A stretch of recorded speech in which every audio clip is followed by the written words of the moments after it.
Golly, that's good. I cracked myself up. I still haven't found my first Blanton's. That's different. I really like that. They're like together, like peas and carrots. That's funny. Sometimes accidents are good things. Peychaud's or Pechaud's or Pechaud. This is not what I expected.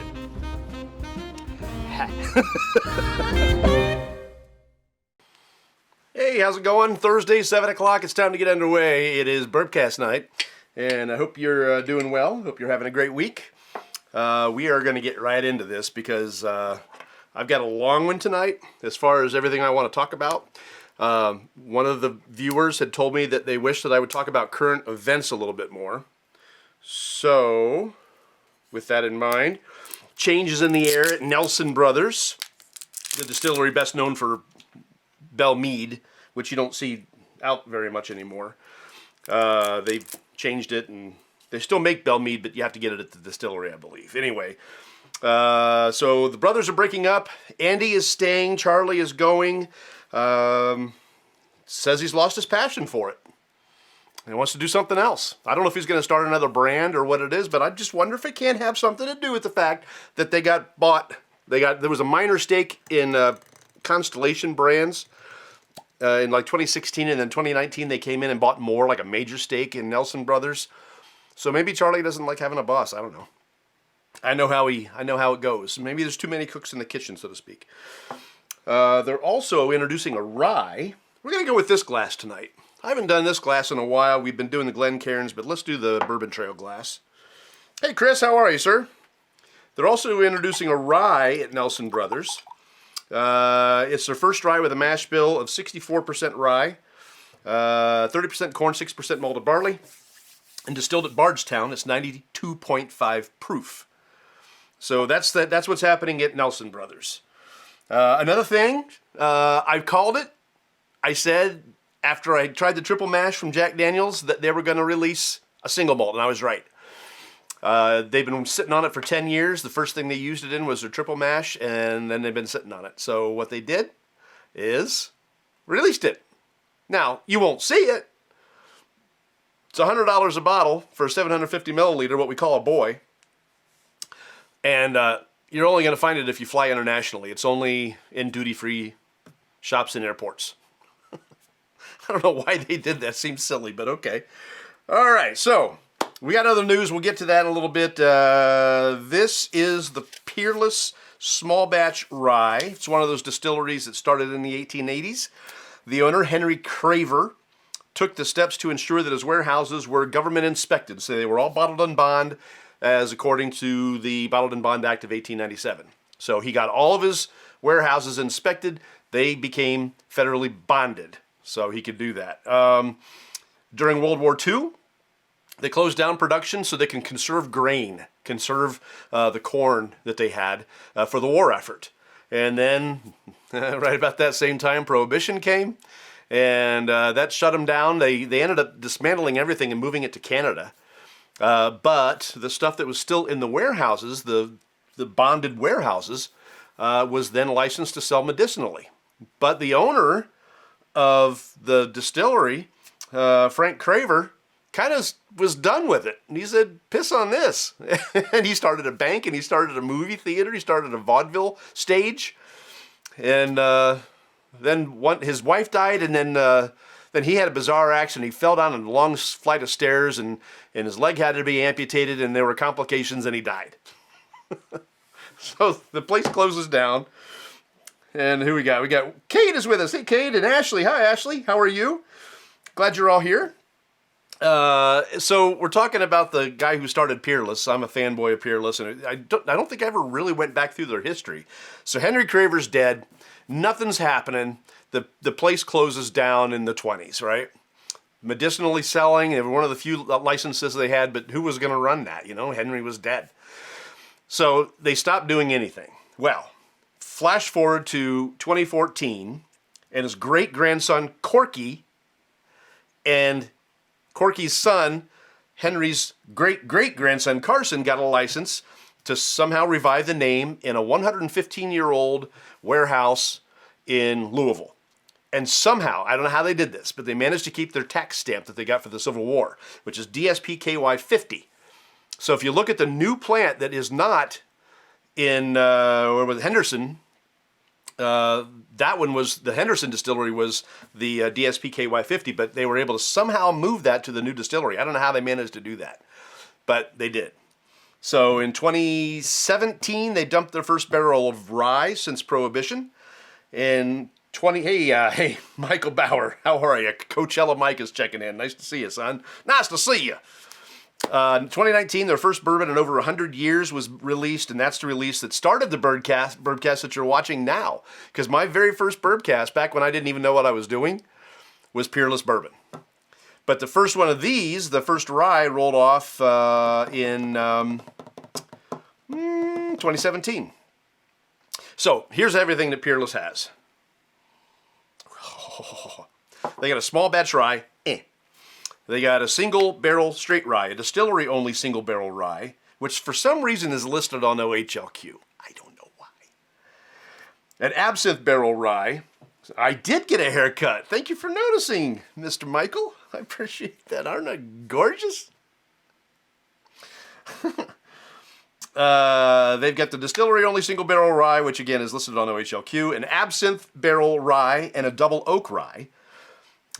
In bourbons, they have their small batch, a single barrel, a distillery only single barrel, a rum barrel, and their double oak. And I have the double oak rye, and we're going to be doing this one next week. Okay. Let's see. This year they came out with a high rye bourbon too, which is their first completely new mash bill since they started again in 2014. So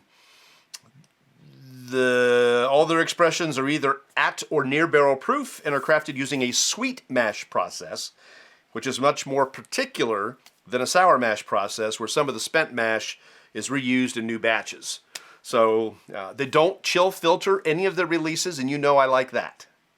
Big fan of that. They also have a collection available, and this is cool. It's $1,000, and only 300 of them have been made. But it's neat. It's 7 bottles in the collection. The first one is unaged. It's what you would call their white dog, right? And it's bottled just like that. Then the next one, number 2, is a 6-month. Then number 3 is a 1 year. Then a 2 year, 3 year, 4 year, and 5 years. Number 7. So they come in this kit, and you can follow them on their journey, so to speak, from being white dog to being a 5-year aged bourbon. I think it's neat. And I need to start a fundraiser or something like that so I can go down and buy that for myself, because being a fanboy, I would like to have that, but please. All right. Nothing that they have is cheap. Their cheapest bottle in Ohio is the bourbon. It's $81.99, and this rye is $101.99. Everything's a little bit cheaper in Kentucky. But as a matter of fact, this one that I'm going to do next week, the double oaked, this isn't even in stock right now where I normally go, one of the places I go in Kentucky, so I'm glad I got it. But they are a little bit cheaper down there. See if there's anything else I'm missing. Nah. Let's give this its due, shall we? I got through that a lot quicker than I thought I would. I got some more bourbon news coming up too. Some Michter's news.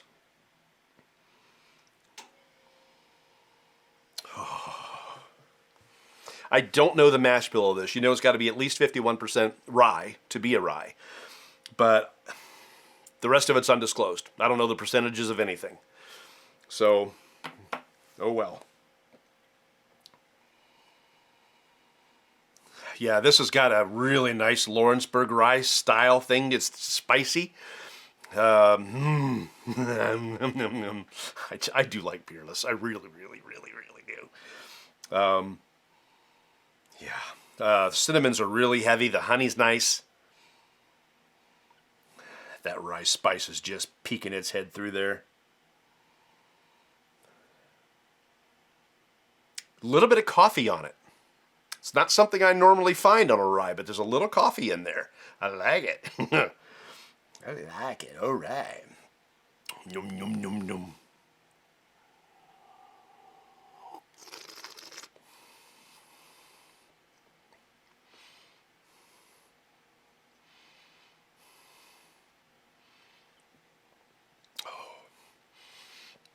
That is fantastic.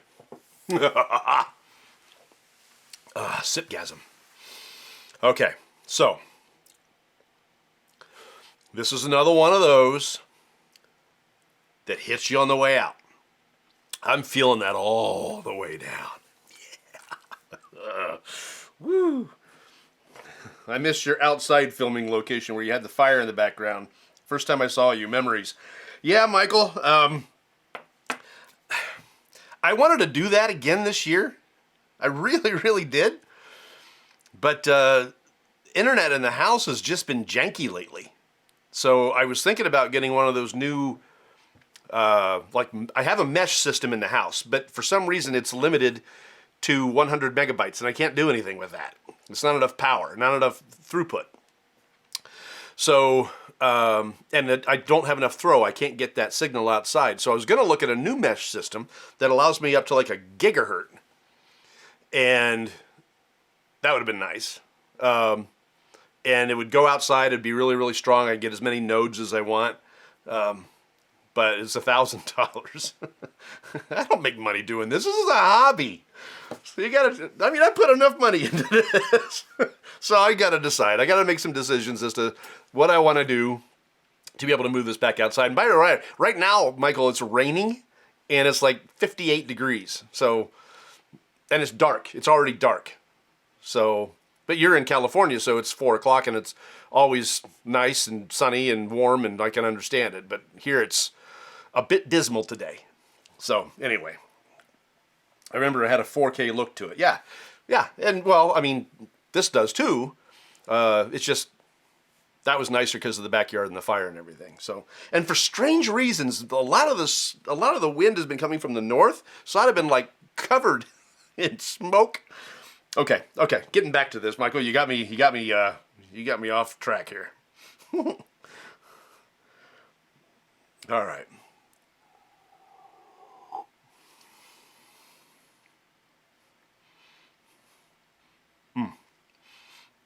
Okay, so this, like I said, it's near or at barrel proof. This is 110.4 proof.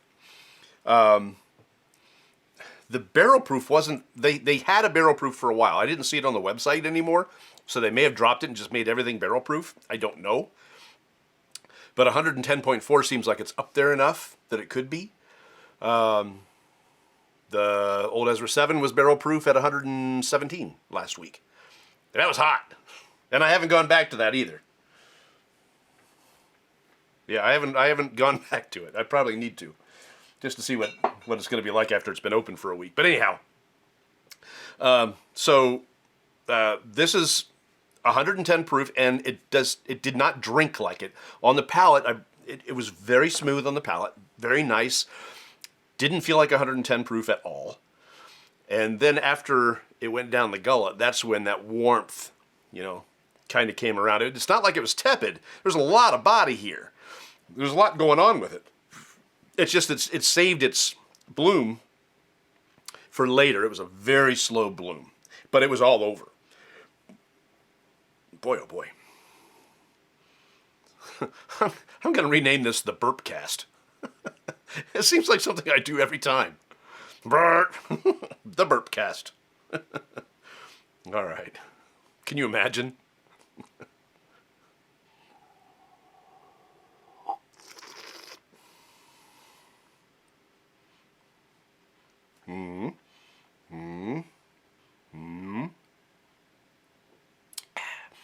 And there it is.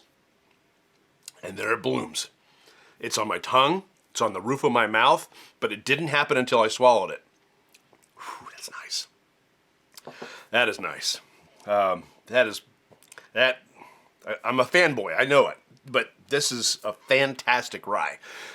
And I don't think it's a high rye. If I had to guess, I'd put it somewhere in that mid-60s range, kind of like that Nelson Brothers I was telling you about, 65% rye. I'm guessing. I have no idea. It doesn't present itself as a 51% because the spice is really nice. But then again, Rittenhouse, Pikesville, those are both 51% rye. And both of those are just fantastic. So this could be a low rye. I don't know. I don't know. It has to be at least 51% or it can't call itself a rye. But this is just very, very nice. Very, very smooth. I'm not getting a lot of corn sweetness off of it, but I'm not getting a harsh rye note either. So there's something offsetting that. I'm going to tell you that I'm guessing it's probably a low barley count. I'd say below 8% barley, malted barley. Just because, again, it doesn't have those fruit notes that a lot of... It's got more bourbon-esque notes. So maybe the corn is higher than I think. Bill's with us. Hi, Bill. How are you?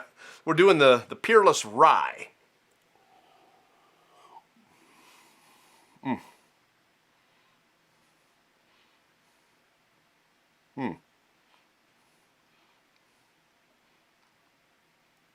I did get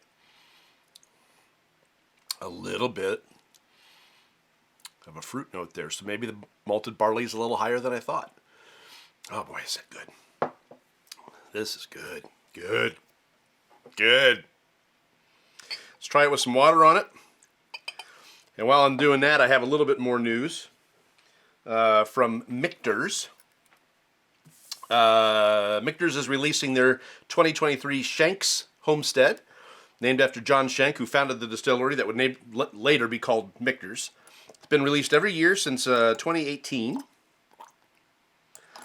And the newest expression is a sour mash whiskey made with a high percentage of rye in the mash bill and not enough corn to make it a bourbon, so it's a whiskey. Some malted rye, too. I don't see anything about malted barley, but it has malted rye. It was aged in 2 different types of barrels, toasted and charred American oak. It was air-dried for 18 months. Toasted French oak barrels made from wood from France that was air-dried for 24 months. It was bottled at 91.2 proof. They're also releasing their 2023 Baumburgers Declaration. This is a 108 proof bourbon named after the distillery that preceded the original Michter's distillery in Pennsylvania. This whiskey has also been released annually since 2018, and the 2023 expression, like Shanks, also uses malted rye in the mash bill. Some of the bourbon was matured in chinkapin oak, which is native to the Midwest, that was air-dried for a full 3 years before being made into barrels that were toasted and charred. That's a lot of dedication just to the barrel. I gotta hand it to him. Golf clap with me. Okay. 2023 Michter's Toasted Barrel Rye is available now, and if you can find it and afford it, the 22-year Blade and Bow. Now that's Solara aged. Solara aging is where you take a very, very old whiskey. This one is Stitzel-Weller whiskey. Don't know how old. And then you blend it with other ones, so the average is 22 years in aging. So, I mean, this could be a 50-year-old Stitzel-Weller. You know, and then you blend it with a 6-year or 10-year or whatever, and you end up with the Blade and Bow 22-year because that's the average. 92 proof, $780 for a boy. Again, boy is 750 milliliters. If you look at any liquor code on the shelf, 750 is B. Like Jack Daniels is 0660B or something like that. And then you got L for liter and D for dog, which is the 1.75 liters. But anyhow, so a boy of that is $780. Also, Luxco, now MGP / Ross Squibb, they're releasing a new permanent resident, and it's new. It's brand new. They've never done it before. It's a Remus product, George Remus, but it's just called Remus. It's a 6-year high rye bourbon. 109 proof, 51% corn, 39% rye, 10% malted rye. So it kind of sounds a little bit like the Michter's, a little bit. Anyway, yeah. So the Luxco's putting that out. 51% corn, 39% rye, and 10% malted rye. Sounds a lot like the Belle Meade stuff, the Nelson Brothers. So that's the news. That's the news for today. That's the end of that. All right. Okay, with a little water on it.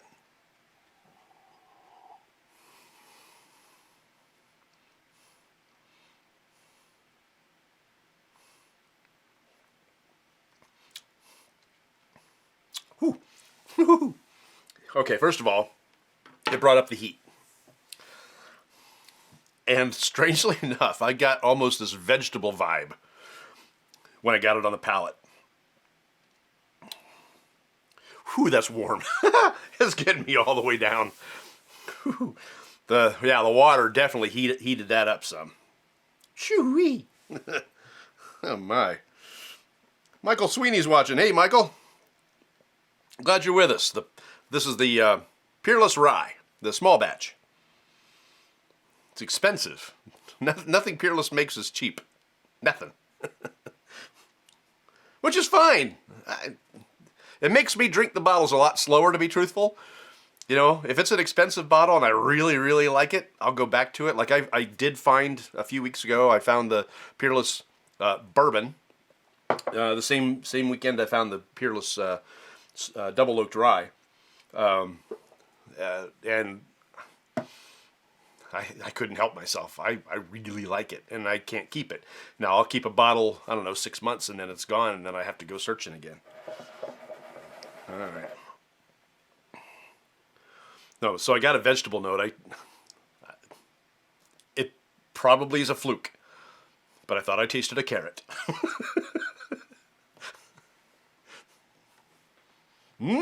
Carrot juice.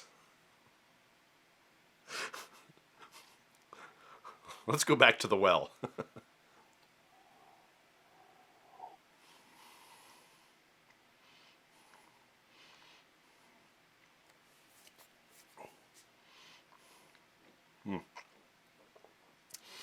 It did not taste like carrots that time, but I get a really nice sweet caramel. Caramel, if you have a degree. Really nice. That is just a great pour.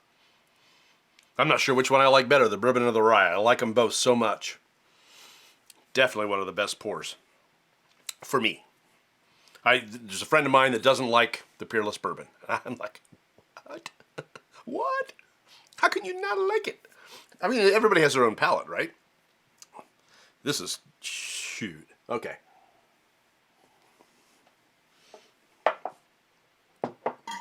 Ice time. Get out my gorgeous ice sphere. All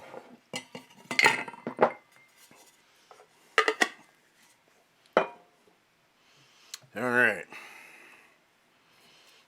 See what happens over ice. This is, I will confess, a used ice sphere. That's why it's a little bit smaller. Finger stir. Finger! So, some of you know that before I became your beloved bourbon hound, that I spent time in the media. Hence the reason I have all this equipment, to be able to do this stuff. Before I got into video production, I was a radio DJ. I was on the radio for almost 20 years. And I do occasionally still get hired to make radio commercials. Well, today, I got hired to make some radio commercials. And they wanted multiple voices. They wanted like a conversational thing. And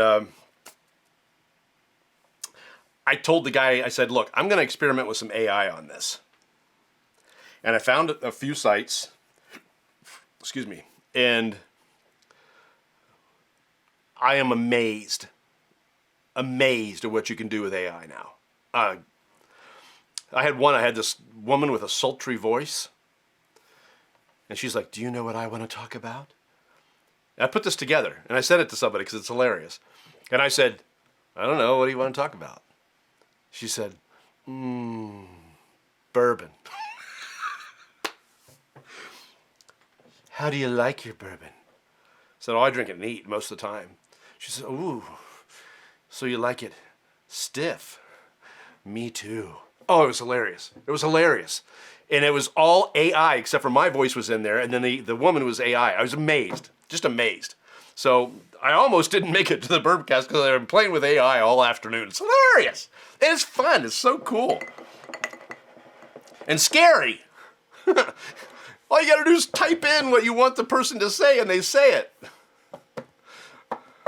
Now I couldn't like impersonate anybody on this. Now there are some that you can, that there are celebrity voices you can impersonate. And there are some of them that if you have like a half hour of the sound of their voice, the AI will learn that voice. It's scary what it'll do, right? The boss wants to fire you, all they got to do is, you threatened my life. Listen, here's the recording. I'm gonna kill you. It's scary, but it's still fun. It's still cool. So I made some commercials today, just some samples, and sent them to the client. Hopefully they're gonna like it because it was really fun to do, and I want to do more of it. It's so cool.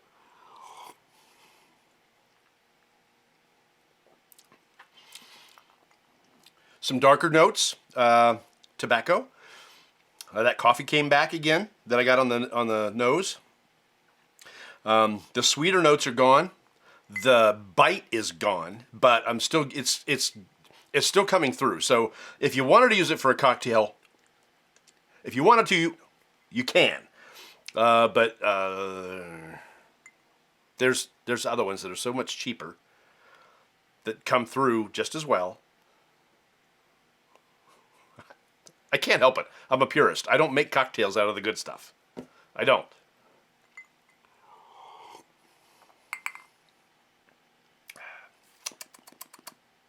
Yeah. That's good. All right. So, we got just a couple minutes left. I want to go over the calendar real quick because I think I've made a boo-boo. And I want to double check. So, this is the 19th. Next week, we will do the the Peerless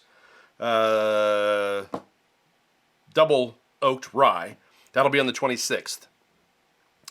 Then I think I'm going to move the Bourbcast the following week to Tuesday. We'll still do a Thursday one, but we'll do a special on Tuesday with the Von Payne, since Tuesday, the 31st, is Halloween. So I think we'll do a bonus one on Halloween and then come back with yet another one that Thursday, if that's okay with you. So I've been wanting to try the Von Payne, and I've been holding it back for Halloween, and I'm going to do something different with the set. I'm going to decorate the set. It's going to be super cool. So, and it's only going to be for that one Bourbcast on Halloween itself. So you have to come back for that one. It's going to be a lot of fun. All right. Okay, guys, and gals, thank you for watching. I do appreciate it. Let me go back to the thingy so I know if anybody's talking to me. Okay, I haven't missed anything that's wonderful. I'm glad you're here. I have so much fun doing this, and I wouldn't be able to do it without you. So thank you for that. Any suggestions that you want me to try something, let me know what it is, and I will do my best. In the meantime, keep checking us out here. We're on YouTube as well at Beautiful Bourbon. We got the Instagram and the blog. I don't touch them. Boring. So I just don't. But it is what it is. So I haven't been on Instagram forever.